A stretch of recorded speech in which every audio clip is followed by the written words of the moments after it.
Pemerintah menerbitkan dua opsi penghapusan tenaga honorer di pemerintahan. Pemerintah menargetkan tahun 2023 kementerian dan lembaga tidak lagi memperkerjakan tenaga honorer. Pemerintah menyediakan dua opsi bagi tenaga honorer jika ingin melanjutkan kinerja di lembaga pemerintahan. Opsi pertama melalui tes calon pegawai negeri sipil atau CPNS. Kemudian opsi kedua melalui seleksi pegawai pemerintahan dengan perjanjian kerja yang disingkat P3K. Dalam konferensi pers di Gedung Kemenpar RB di Jakarta pada Senin siang, berdasarkan peraturan pemerintah nomor 56 tahun 2012, pemerintah wajib mengangkat tenaga honorer baik yang digaji melalui APBD ataupun tidak. Nah, pada tahun 2023, kementerian lembaga diharapkan tidak lagi memperkerjakan tenaga honorer dan saat ini tercatat masih ada 438.000 tenaga honorer yang hingga kini belum lolos atau menjadi PNS ataupun P3K. Kita punya waktu transisi 5 tahun. Jadi di dalam 5 tahun itu diharapkan silahkan gitu ya, mereka mengikuti prosedur untuk mengikuti seleksi. Kurang lebih seperti itu. Itu yang langkah pertama yang harus diikuti demikian, sebagaimana pasal 99 gitu ya, di PP 49 ini. Semua instansi pemerintah harus mengusulkan berdasarkan kebutuhan untuk instansi atau unit organisasinya. Seperti itu. Jadi bukan kita orientasinya kepada orangnya, tetapi kepada jabatan yang memang dibutuhkan di sana. Kurang lebih seperti itu. Untuk membahas hal ini lebih lanjut, kita akan berbincang dengan Deputi Bidang SDM Aparatur Kemenpar RB, Setiawan Wangsaat Maja. Pak Iwan, selamat siang. Ya, Pak Iwan, kembali bisa dikonfirmasi apa alasan penghapusan tenaga honorer ini, Pak? Alasan penghapusan? Sebetulnya gini, yang pertama bahwa saat ini kan pemerintah sedang menata terkait dengan SDM aparatur gitu ya. Nah, tentu saja di dalam menata ini kita harus kembali lagi bahwa seluruh SDM aparatur ini harus sesuai dengan yang dibutuhkan dari setiap unit organisasi khususnya di instansi pemerintah ini. Karena tentu saja bahwa apabila kita sudah bisa katakanlah segala sesuatunya termasuk SDM ini sesuai dengan kebutuhan, artinya kita akan lebih efisien. Jadi efisiensi segala macamnya akan terjadi. Kurang lebih seperti itu. Iya, lalu bagaimana Pak dengan status para tenaga honorer yang ada Pak? Ini apa akan dikemanakan mereka yang tentunya sudah lama menjadi tenaga honorer? Kan ada yang sudah berpuluh-puluh tahun, ada yang juga sudah lama sekali. Akan bagaimana itu Pak? Iya, jadi ada berbagai alternatif sebetulnya. Jadi yang pertama adalah bagi memang mereka-mereka yang masih memenuhi persyaratan untuk mengikuti seleksi CPNS, katakanlah dari sisi ada 3 undang-undang gitu ya yang akan mendasari ini. Jadi undang-undang ASN terkait dengan termasuk PP 11-nya terkait dengan usia. Jadi untuk menjadi seorang CPNS atau PNS ini harus ketika melamar harus berusia 35 tahun ke bawah, misalnya seperti itu. Lalu undang-undang guru dan dosen. Jadi bagi guru atau dosen, kalau guru minimumnya harus S1 misalnya begitu, terus dosen minimumnya harus S2, dan undang-undang kesehatan bahwa mereka tenaga kesehatan minimum harus D3, kurang lebih seperti itu. Nah, bagi mereka yang masih memenuhi syarat untuk mengikuti seleksi CPNS gitu ya, untuk profesi itu silakan saja gitu. Nah, bagi yang tidak, artinya yang katakanlah usianya sudah di atas 35 tahun gitu ya dan seterusnya,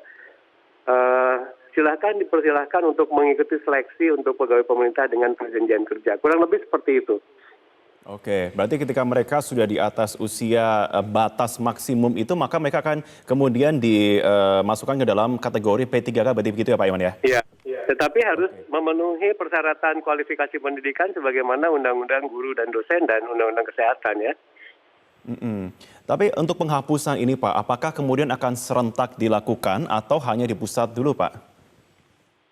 Ya, mungkin lebih baik barangkali kata penghapusan ini lebih kepada penataan barangkali gitu ya. Penataan ya, Karena pada dasarnya bahwa sepanjang unit organisasinya membutuhkan, tentu saja bahwa mereka harus berusaha untuk dapat mengisinya gitu ya, untuk jabatan-jabatan tertentu gitu. Tetapi tetap saja bahwa unsur transparansi, kemudian akuntabilitas dan objektif ini harus dikedepankan. Oke, Pak Iwan, ini kan kalau kami lihat dari pemberitaan beberapa hari ataupun minggu terakhir ataupun bulan terakhir begitu ya, di pemerintahan daerah itu masih sangat rely atau sangat mengandalkan tenaga honorer yang kemudian ada di daerah-daerah. Sangat banyak berarti sekali mereka yang tersebar baik itu di bidang instansi pendidikan seperti sekolah-sekolah ataupun juga instansi lainnya. Nah, langkah dari pihak kementerian Pak untuk bisa menyisir itu semuanya, mendata, itu akan seperti apa Pak?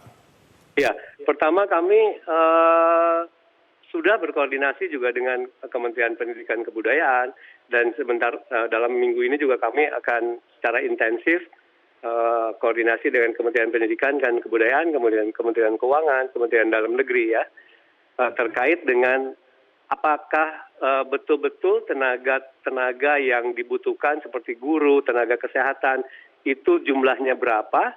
Dan kami nanti akan mengkaitkan juga apabila memang akan diadakan, katakanlah ya, akan dipenuhi dalam 1 atau 2 tahun ke depan, apakah mampu apa tidak gitu terkait dengan belanja pegawai dari masing-masing instansi tersebut gitu. Karena ini harus kami perhitungkan betul. Tapi yang terutama bahwa yang paling penting adalah apakah memang betul-betul dibutuhkan sesuai dengan beban kerjanya apa tidak kan gitu. Nah jadi hal-hal seperti ini yang secara intensif dalam minggu ini dan ke depan barangkali akan diselesaikan lah kurang lebih seperti itu. Oke, Pak, kemudian jika tidak lolos dalam seleksi ini, baik itu seleksi P3K dan juga kemudian CPNS, ini akan seperti apa Pak kemudian kebijakannya? Apa kemudian akan langsung diberhentikan begitu? Ya tentu saja nanti gini.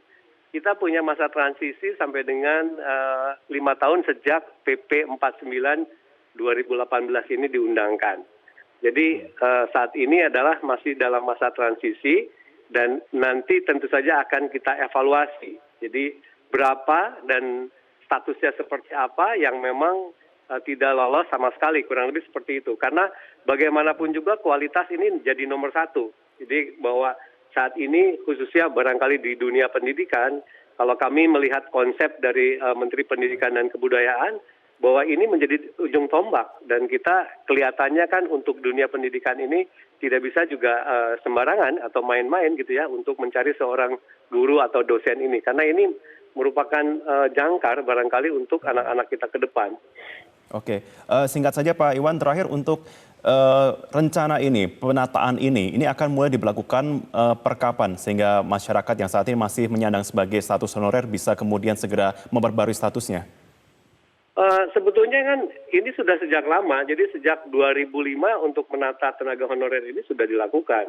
Dan yang saat ini yang jumlah 438.000 ini adalah yang sudah tercatat sejak bekerja 2005, itu loh ya harus digarisbawahi di sana. Jadi 2005 pemerintah telah sampai dengan 2014 telah mengangkat tenaga honorer sejumlah 1.070.000 orang. Bayangkan saja itu sangat banyak, bahkan melebihi banyaknya dari kita membuka pelamar umum. Nah barangkali ini yang juga harus kita pikirkan sama-sama.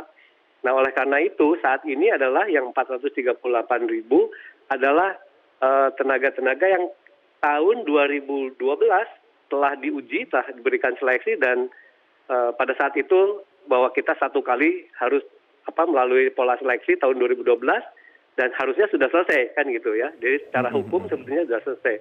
Nah inilah yang tersisa, inilah yang sedang dipikirkan bagaimana mekanisme yang selanjutnya gitu.